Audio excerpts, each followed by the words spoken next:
नमस्कार, आप सभी का स्वागत है हमारे चैनल डीएनएस पे। मैं हूं शुभम। अगर आपका भी सपना है सीयूईटी पीजी के थ्रू बीएचयू से एलएलबी करने का वर्ष 2025 के अंदर, तो ये वीडियो आपके लिए बहुत ज्यादा हेल्पफुल रहने वाली है। इस वीडियो के अंदर हम लोग सिलेबस, उसका paper pattern, mode of paper, उसमें कितनी सीट है, कितना उसका फीस लगने वाला है, और साथ ही साथ क्या बीएचयू के अंदर अफिलिएट कॉलेज है एलएलबी के लिए है नहीं। यानी अगर बीएचयू से आपको एलएलबी करना है तो वीडियो बहुत हेल्पफुल रहने वाली है। इसके अंदर लोग सारी चीजों को कवर करने वाले हैं। तो चलिए इस वीडियो को शुरू करते हैं। सबसे पहले अगर देखा जाए यहाँ पे तो पेपर पैटर्न के बारे में हम लोग डिस्कशन कर लेते हैं कि पेपर पैटर्न क्या रहने वाला है आपका बीएचयू एलएलबी के लिए। ठीक है, यहाँ पे अगर सबसे पहले बात करें तो नंबर ऑफ जो क्वेश्चन आते हैं वो आपको 75 क्वेश्चन देखने को मिलता है। ठीक है, ईच क्वेश्चन एक क्वेश्चन होगा वो 4 मार्क्स का होगा, और वहां पे -1 का नेगेटिव मार्क्स होता है। यानी अगर आपने कोई भी आंसर गलत किया तो वहां पे -1 आपका डिडक्ट कर लिया जाएगा। टोटल जो मार्क्स होता है आपका 300 मार्क्स होगा। जो आपकी कट ऑफ बनेगी वो 300 मार्क्स पे बनती है। और जो आपको टाइम दिया गया वो 1 घंटा 45 मिनट यानी 105 मिनट का आपको यहाँ पे टाइम दिया गया है। तो ये आपका बीएचयू एलएलबी के लिए पेपर पैटर्न रहने वाला है। 75 क्वेश्चन आएंगे, 4 मार्क्स का एक क्वेश्चन होगा, -1 की नेगेटिव मार्क्सिंग होगी, 300 मार्क्स का टोटल पेपर होगा। और क्या होगा यहाँ पे टाइम ड्यूरेशन 1 घंटा 45 मिनट का रहने वाला है। ये ओवरव्यू आप लोगों ने यहाँ पे देख लिया कि आपका पेपर पैटर्न क्या रहने वाला है। नेक्स्ट अगर हम लोग बात करें कि मोड ऑफ पेपर क्या रहने वाला है, तो मोड ऑफ पेपर में यहाँ पे देखिए, मोड ऑफ जो पेपर रहने वाला है वो ऑनलाइन सीबीटी मोड होगा। यानी जो आपका पेपर रहने वाला है ये कंप्यूटर बेस्ड टेस्ट होगा। यानी आपको कंप्यूटर पे जाके टेस्ट को देना होगा। यहाँ पे ऑफलाइन का भी तो कोई ऐसा ऑफिशियल नोटिफिकेशन नहीं आया है अभी तक के डाटा के हिसाब से सीबीटी के। यहाँ पे जो आपका पेपर होने वाला है वो क्या होगा, कंप्यूटर पे ही होने वाला है।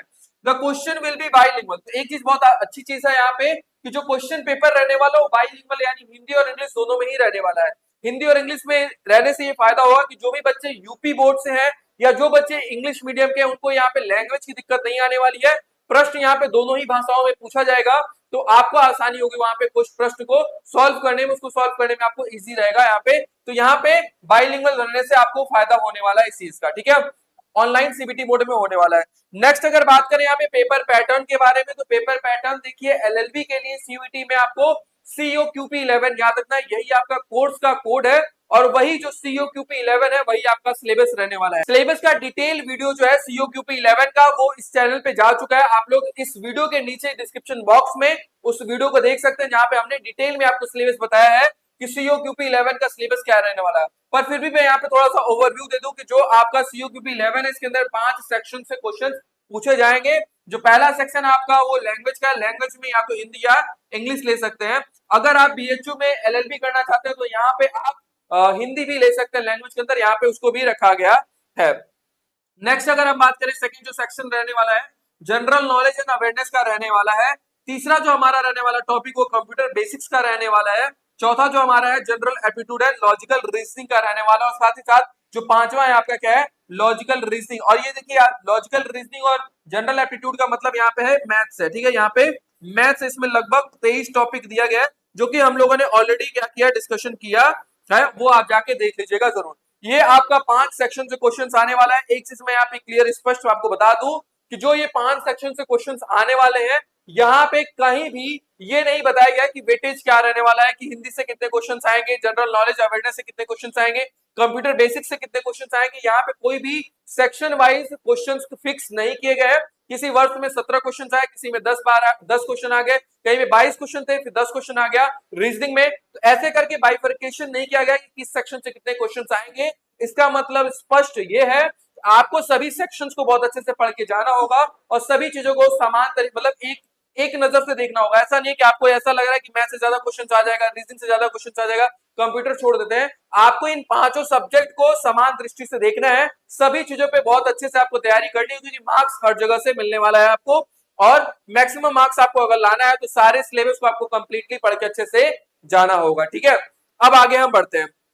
लेकिन इसमें मैं एक चीज स्पष्ट कर दूं, जनरल नॉलेज में जैसे हिस्ट्री भी यहाँ पे मेंशन किया गया। अगर मैं सिलेबस की अगर बात करूं, हिस्ट्री मेंशन किया गया। अब हिस्ट्री में देखिए एंशिएंट, मेडिवल, मॉडर्न आ गया आपका, इसके बाद आपका पोस्ट इंडिपेंडेंस आ गई। ये चारों पढ़ने के बाद क्वेश्चन कितना आया, एक क्वेश्चन आया। ठीक है, तो थोड़ा सा हमें स्मार्ट तरीका को भी लगाना होगा कि हमें किस सेक्शन को कब पढ़ना है, कितना पढ़ना है, कितना टाइम देना है। जैसे मैथ और रीजनिंग हो गया। अब मैथ और रीजनिंग की अगर बात करें तो यहाँ पे लगभग 18 टॉपिक दिया गया है। ठीक है, अब 18 टॉपिक से लगभग आपको 10 क्वेश्चन तो देखने को मिलेगा ही मिलेगा। यहाँ पे अगर 23 टॉपिक है तो यहाँ से आपको 10 से 12 क्वेश्चन देखने को मिलने वाला ही है। कंप्यूटर आपका यहाँ से भी आपको 10-12 क्वेश्चन देखने को मिलने वाला है, ठीक है। लैंग्वेज होगा यहाँ पे 15 से 20 क्वेश्चन देखने को मिलेगा। तो ये वो टॉपिक ऐसे हैं आपका पहला, तीसरा, चौथा, पांचवा, जो आपको बहुत ज्यादा तो नहीं पढ़ना होगा, हाँ, लेकिन अगर वो टॉपिक अगर आपने पढ़ लिया है तो वहां पे आपके क्या होंगे, मैक्सिमम चांसेस है वहां से क्वेश्चन आप ज्यादा बना पाओगे। तो बाकी पढ़ना आपको सब कुछ है, लेकिन मैंने आपको बता दिया कि किस पे वेटेज कितना कितना है और कितना आप सिक्योर कर सकते हो। क्योंकि हिस्ट्री में देखिए मैंने बताया ना, इतना कुछ पढ़ने के बाद एक क्वेश्चन पूछा गया था, और हिस्ट्री कवर करने में कम से कम 1.5 से 2 महीना लग जाएगा अगर आपने अच्छे से क्वेश्चन को पढ़ा तो थोड़ा सा आपको दिमाग को स्ट्रेटेजी भी लेके चलना है कि कैसे हमें तैयारी करनी है, ठीक है। हालांकि हम लोग लास्ट में वीडियो के डिस्कशन करेंगे कि हमें कैसे तैयारी करना चाहिए। आगे हम बात करते हैं नंबर ऑफ सीट्स के बारे में। तो बीएचयू में देखिए जो सीट्स रहती है एलएलबी के लिए वो 300 सीट यहाँ पे दिया गया है, जिसके अंदर आपको 10% क्या दिया गया है, पेड सीट भी दिया गया है, ठीक है। 10% यहाँ पे क्या है, पेड सीट भी है। 10% का मतलब है कि यहाँ पे 270 जो आपकी सीट रहने वाली है, ये आपके लिए किसके लिए रहने वाली है, रेगुलर के लिए रहने वाली है, ठीक है। अच्छा, मैं एक चीज और भी स्पष्ट कर दूंगा कि पेड सीट और रेगुलर सीट में क्या डिफरेंस होता है। बाकी जो 10% का मतलब है कि 30, ठीक है। देखिए मैं क्वेश्चंस में स्टार्ट करा दिया, 10% मतलब 30 जो सीट होती है ये क्या होगा, पेड सीट होती है बीएचयू के अंदर, क्या होती है, पेड सीट होती है, ठीक है। अब इसमें डिफरेंस क्या है, तो देखिए जो आपकी रेगुलर सीट होती है इसका जो फीस लगता है वो आपका 2582 रुपए पर सेमेस्टर फीस लगता है। लगभग साल का आपका 5100 से लेके 5200 के आसपास फीस लगने वाली है, ठीक है। 5100 से 5200 रुपए क्या होगी आपकी फीस लगने वाली है एलएलबी के लिए, ठीक है, रेगुलर सीट के अंदर। लेकिन अगर वहीं आपका एडमिशन पेड सीट के अंदर होता है तो वहां पे आपको प्रत्येक वर्ष 15,000 रुपए देना होगा, और साथ ही साथ जो आपकी रेगुलर फीस है सेमेस्टर वाली 2582 रुपए वो भी आपको वहां पे देना होगा, यानी लगभग साल का आपका 20 से 21,000 रुपए आपको यहाँ पे देना होगा। तो पेड सीट में देखिए जो 15,000 रुपए लगने वाला है वो पर एनम यानी सालाना ये लगेगा एक बार, यानी हर साल आपको 15,000 रुपए तो ये देना होगा। साथ ही साथ रेगुलर फीस कितनी है, सेमेस्टर में 2582 रुपए, यानी आपको पहले सेमेस्टर में भी 2582 प्लस 15,000 17,000 के आसपास लगेगा। दूसरे सेमेस्टर में आपको 2582 रुपए देना होगा, यानी अगर पूरे साल का अगर देखा जाए तो आपका 20 से 21,000 रुपए के आसपास लगने वाला है, और ये हर एक साल लगेगा अगर आपका एडमिशन पेड सीट पे होता है। तो अगर आपका रेगुलर पे होता है तो आपको सिर्फ 2582 रुपए ही फीस पे करना होगा। तो तैयारी अच्छे से करिए, किसकी जरूरत ही ना पड़े, और क्या करें आप रेगुलर सीट के अंदर अपना एडमिशन लें और 2582 रुपए दे के एक अच्छे विश्वविद्यालय से आप अपने एलएलबी को करें, जिसमें जजेस फैक्ट्री भी कहा जाता है। आप वहां से अपने एलएलबी को कंप्लीट कर सकते हैं। थोड़ा सा अगर आपने एफर्ट यहाँ पे लगाया तो आप अच्छे से रेगुलर सीट लेके एडमिशन लेके अच्छे से अपनी पढ़ाई को कर सकते हो जजेस फैक्ट्री के अंदर। नेक्स्ट अगर हम बात करें सेफ स्कोर क्या रहने वाला है 2025 के लिए, क्योंकि हम लोगों ने सब कुछ देख लिया, पेपर पैटर्न देख लिया, सिलेबस देख लिया, और क्या सेक्शन से क्वेश्चंस आते हैं ये भी हम लोगों ने देख लिया, मोड ऑफ पेपर देख लिया हम लोगों ने, और उसके बाद कितनी फीस लगती है ये भी हम लोगों ने देख लिया। तो अब हम ये बात करते हैं कि कैसे हमें तैयारी करना चाहिए। क्या हमारा वो एक नहीं होता कि सेफ स्कोर क्या होना चाहिए जिसपे हमारा एडमिशन हो जाए, तो ये वो मार्क्स हैं जिसपे आपका एडमिशन होने के चांसेस मैक्सिमम है वर्ष 2025 के अंदर, ठीक है। ये आपके क्या है, सेफ स्कोर माना जाएगा 2025 एंट्रेंस एग्जाम के लिए, ठीक है।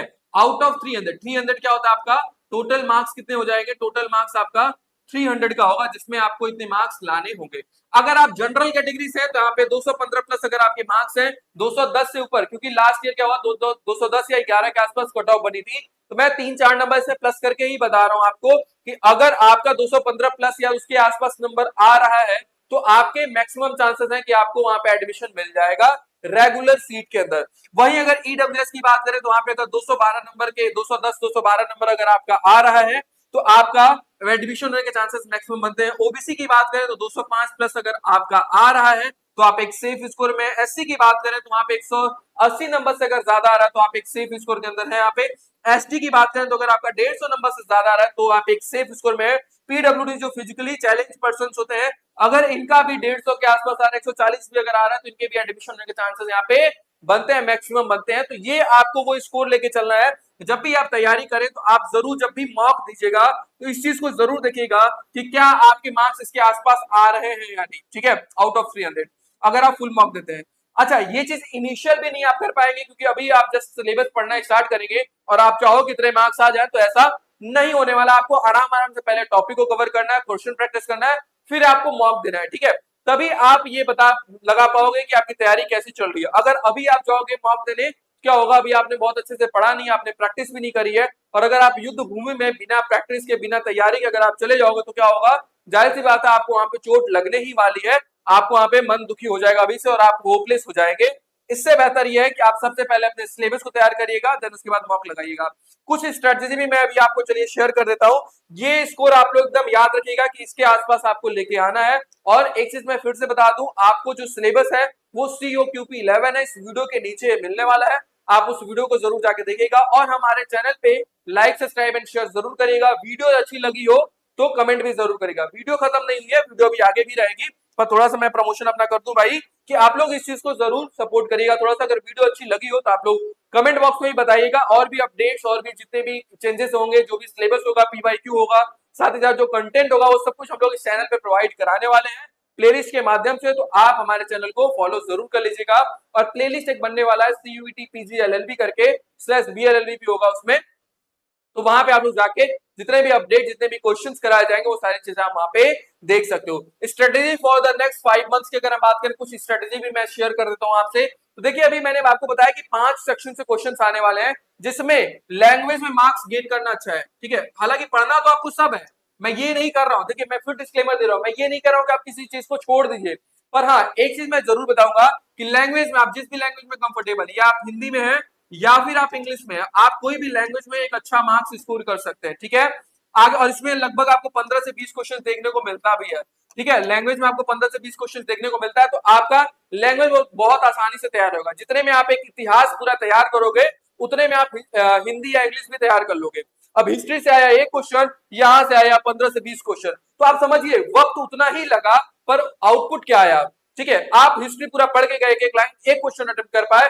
कोई बच्चा हिस्ट्री पढ़ा ही नहीं, मान लीजिए, अब ये मैं नहीं कह रहा हूं कि आप हिस्ट्री छोड़ दीजिए, और वो हिंदी पूरा अच्छे से पढ़ के गया, हिंदी के वो 15 या 20 क्वेश्चन पूरा लगा दिया। अब बताइए क्या उसका सिलेक्शन होगा, या जो बच्चा सिर्फ हिस्ट्री पढ़ के गया, लैंग्वेज में ध्यान नहीं दिया। तो आपको थोड़ा सा ध्यान ये रखना है कि आपको लैंग्वेज को बहुत अच्छे से करना है, क्योंकि ये स्कोरिंग सब्जेक्ट है, ठीक है। ये क्या है, स्कोरिंग सब्जेक्ट है। और जो आपका जनरल नॉलेज एंड अवेयरनेस है, ये बहुत बड़ा टॉपिक है। उसमें पॉलिटी भी दिया गया है, उसमें हिस्ट्री भी दिया गया है, इकोनॉमिक्स भी दिया गया है, करंट अफेयर भी दिया गया है। तो उसको छोड़ना नहीं है, उसको भी पढ़ना है। पर जो स्कोरिंग सब्जेक्ट है, इस पे अपना कमांड बहुत अच्छे रखना है, और साथ ही जनरल अवेयरनेस को भी ध्यान रखना है, उसको छोड़ना नहीं है, ठीक है। दूसरा जो टॉपिक आपका रहने वाला, वो आपका कंप्यूटर रहने वाला है, ठीक है। क्या रहने वाला है, कंप्यूटर। कंप्यूटर से भी आपको लगभग इसमें शायद 18 टॉपिक या 12 से 15 टॉपिक है। इसमें भी आपको 10 से 12 क्वेश्चन प्रत्येक वर्ष देखने को मिलता है।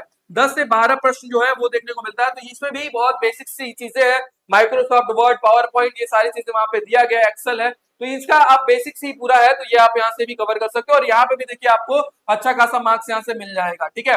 नेक्स्ट अगर बात करें, तीसरा जो आपका है मैथ है, ठीक है। मैथ से भी आपको लगभग 10 से 12 क्वेश्चन देखने को मिलता ही है। और साथ ही साथ अगर बात करें चौथा रीजनिंग का, तो रीजनिंग में भी देखिए क्या है, आपको 10 से 12 क्वेश्चन यहाँ पे देखने को मिलता है। तो अगर आप ऑन एन एवरेज देखें, तो यहाँ पे 15 ले लेते हैं, यहाँ पे 10 ले लेते हैं, यहाँ 10 और यहाँ पे 10 लेते हैं, 10 20 30 40 45, 45 गुणे अगर 4 करेंगे तो क्या हो जाएगा, 4 5 20 को 0, और 4 चौके 16 2 18, 180 नंबर तो यहीं से आ गया, ठीक है। 180 नंबर आ गया। अब आपका बचा जीके जीएस। अगर जीके जीएस में अगर आपने अच्छे से स्कोर किया, तो आपका एडमिशन क्या होगा, BHU के रेगुलर कोर्स के अंदर हो जाएगा, वरना आपको पेड सीट पे जाना पड़ेगा। तो आप एक तरीका अपना सकते हैं। इसके बाद आपको जीके जीएस में भी ध्यान देना है। मैं अगेन बता दूं आपको कि आपको छोड़ के कुछ भी नहीं जाना है। पर हाँ, ये चीज मैं आपको जरूर बताऊंगा कि आपको लैंग्वेज पर अच्छी कमांड होनी चाहिए। आपका कंप्यूटर और मैथ और इंग्लिश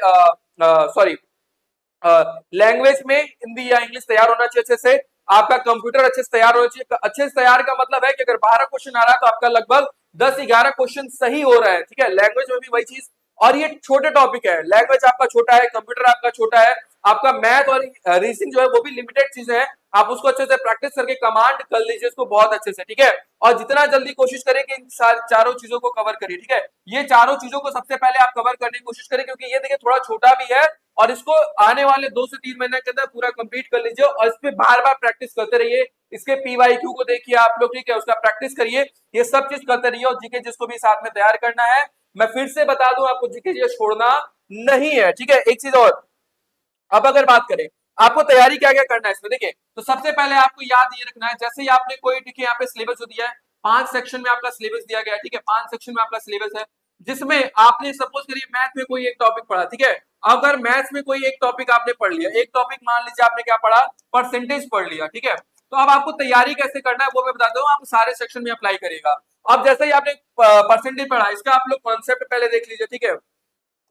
कॉन्सेप्ट के बाद बेसिक क्वेश्चंस को आप लोग सॉल्व करिएगा, जो बेसिक क्वेश्चंस होंगे, ठीक है, ये आप सॉल्व करिएगा। इसके बाद आपको क्या करना है, प्रैक्टिस करना है। क्या है प्रैक्टिस करना है? एमसीक्यू, ठीक है, एमसीक्यू को प्रैक्टिस करना है, जिसमें इंक्लूड क्या रहेगा आपका, इंक्लूड होना चाहिए पीवाईक्यू, ठीक है।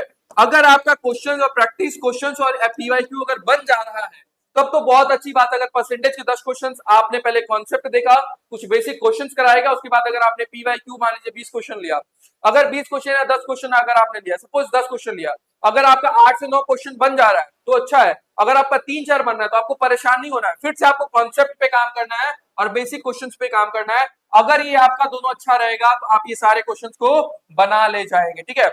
एक चीज और याद रखिएगा, through the entrance preparation, through the entrance exam preparation में जो भी गलतियां हो रही हैं आपकी, चाहे वो जीके जेस में हो रही है, मैथ में, रीजनिंग में, जहां भी हो रही है, आपको एक बढ़िया सी अच्छी क्वालिटी वाली डायरी या फिर कॉपी जरूर बनाना है, जिसमें आप मिस्टेक डायरी रखिएगा, ठीक है। क्या रखना है आपको, मैं नोट्स आपसे नहीं पूछूंगा, पर ये चीज मैं जरूर पूछूंगा, अगर आपको देखिए रैंक के साथ सिलेक्शन लेना तो ये काम आप जरूर करेगा, मिस्टेक कॉपी या फिर नोट्स बना लीजिए, ठीक है। मिस्टेक कॉपी बनाइएगा, उसमें लिखेगा ही नाम, लिखेगा मिस्टेक कॉपी, ठीक है। उसमें करना क्या है, जो भी आप गलतियां कर रहे हैं, चाहे वो मैथ में कर रहे हैं, चाहे रीजनिंग में कर रहे हैं, चाहे जीके जेस में कर रहे हैं, चाहे कंप्यूटर में कर रहे हैं, उसको उस कॉपी में जरूर नोट डाउन कर दीजिएगा। उसको क्या करिएगा, नोट्स के फॉर्मेट में बना लीजिएगा। जो भी आप मॉक देंगे, ठीक है, यहाँ पे मॉक प्रैक्टिस जो भी करेंगे, जो भी गलतियां होंगी उसको एनालिसिस जरूर करिएगा।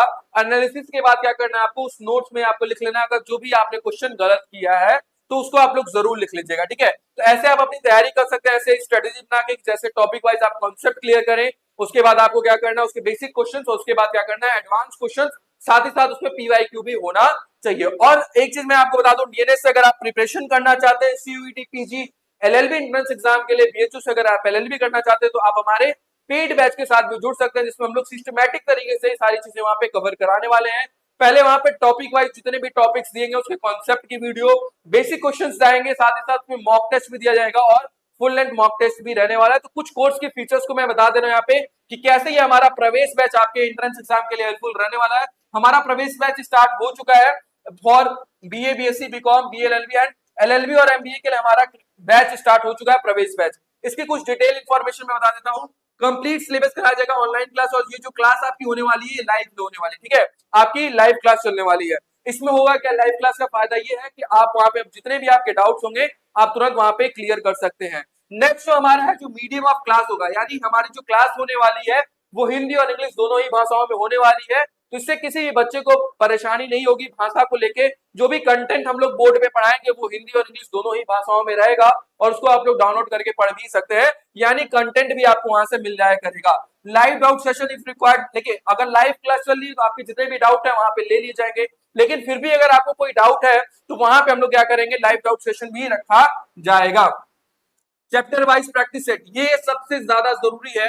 ये तो मैं बोलूंगा, देखिए ट्रिपल स्टार मैं इसलिए लगा रहा हूं कि जैसे मान लीजिए मैथ में 18 चैप्टर है, अब 18 चैप्टर का जैसे एक चैप्टर कंप्लीट हुआ, परसेंटेज मैंने एग्जांपल लिया था, जैसे ही परसेंटेज कंप्लीट हुआ उसके क्या करिए आप लोग बेसिक क्वेश्चंस लगाइए, साथ ही साथ उसके जो यहाँ पे प्रैक्टिस शीट है वहां से प्रैक्टिस शीट से क्वेश्चंस लगाइए, और उसके बाद पीवाईक्यू को भी लगाइए। ये बहुत ज्यादा जरूरी है, ठीक है। अगर आपको रैंक लाना है तो आपको इस पे काम करना ही पड़ेगा।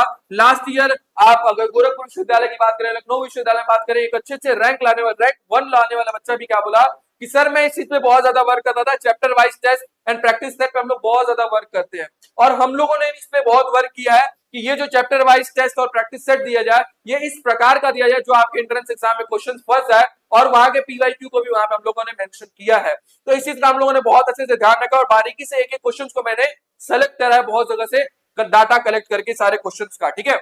साथ ही साथ फुल लेंथ टेस्ट भी आपको दिया जाएगा, जो कि कितने होंगे, 10 सेट होंगे, यानी 10 सेट आपको यहाँ पे फुल लेंथ टेस्ट दिया जाएगा, जो सेम आपके सीयूईटी पीजी एलएलबी के पेपर पैटर्न पे होगा। 75 क्वेश्चंस होंगे, 1 घंटा 45 मिनट का टाइम मिलेगा आपको, 4 मार्क्स का एक क्वेश्चन होगा, -1 की नेगेटिव मार्किंग होगी, और जो क्वेश्चन होगा वो बाइलिंगुअल में दिया रहेगा।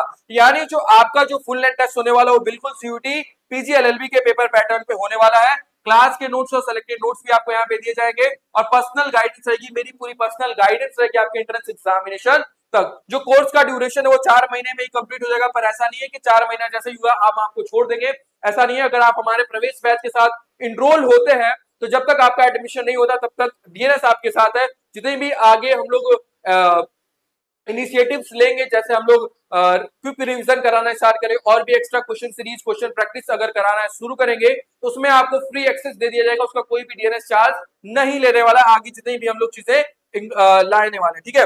जो कोर्स की वैलिडिटी है वो क्या रहेगी, आपकी पूरी सीयूटी एंट्रेंस एग्जामिनेशन तक रहने वाली है। और जो हमारा कोर्स है वो आप कहां से ले सकते हो, तो हमारा ऐप है, प्ले स्टोर पे आप जाइएगा, वहां पे डीएनएस एजुकेट नाम से हमारा प्ले स्टोर पे ऐप है, वहां से आप जाके डाउनलोड करके सीयूटी पीजी बैच के साथ इनरोल हो सकते हैं, सीयूटी पीजी एलएलबी बैच के साथ इनरोल हो सकते हैं। अगर कोई इन्फॉर्मेशन चाहिए तो हमारा हेल्पलाइन नंबर है 6387986764 पे कॉल करके इन्फॉर्मेशन ले सकते हो। और आज के लिए नहीं, चलिए जाते जाते मैं एक खुशखबरी और भी दे देता हूं, मैं आप लोग के लिए एक स्पेशल कोड का अरेंजमेंट करा रहा हूं, क्योंकि अभी तक देखिए कोड का ऐसा नहीं था, पर मैं आप लोग के लिए कोड दे रहा हूं, आप लोग जरूर इसको यूज करेगा। डीएनएस 10, ठीक है, मैं थोड़ा मोटा लिख दे रहा हूं, क्या आपको यूज करना है, आपको यूज करना है DNS10, आपको यूज करना है, तो आपको क्या होगा यहाँ पे 200 रुपए आपको ऑफ हो जाएगा, 200 रुपए क्या हो जाएगा आपको यहाँ पे ऑफ हो जाएगा, परसेंटेज नहीं है ऑफ हो जाएगा, ठीक है, ये पैसा ऑफ हो जाएगा। 10% आपको यहाँ पे इंस्टेंट डिस्काउंट मिल जाएगा, आप 1800 रुपीज में क्या करेंगे, इस पूरे बैच का एक्सेस ले सकते हो और आप यहाँ से अच्छे से तैयारी कर सकते हैं। और सबसे जरूरी है कि टॉपिक आप कंप्लीट करते ही आप यहाँ पे प्रैक्टिस वाइज टॉपिक वाइज होगा, क्या आप यहाँ पे प्रैक्टिस भी कर सकते हो और फुल लेंथ टेस्ट भी आपको वहाँ पे दिया जाएगा। हमारी शुभकामनाएं आप सभी के साथ है, और बाकी अपडेट जितने भी क्वेश्चंस वहां पे हैं PYQ, वो सारी चीजें हम लोग चैनल पे कराने वाले हैं। प्लेलिस्ट आप हम लोग बन जाएगी, उसमें आप लोग अच्छे से देख के तैयारी करिएगा, और बाकी यूट्यूब पे भी बने रहिए, हमारे चैनल को सब्सक्राइब कर दीजिएगा।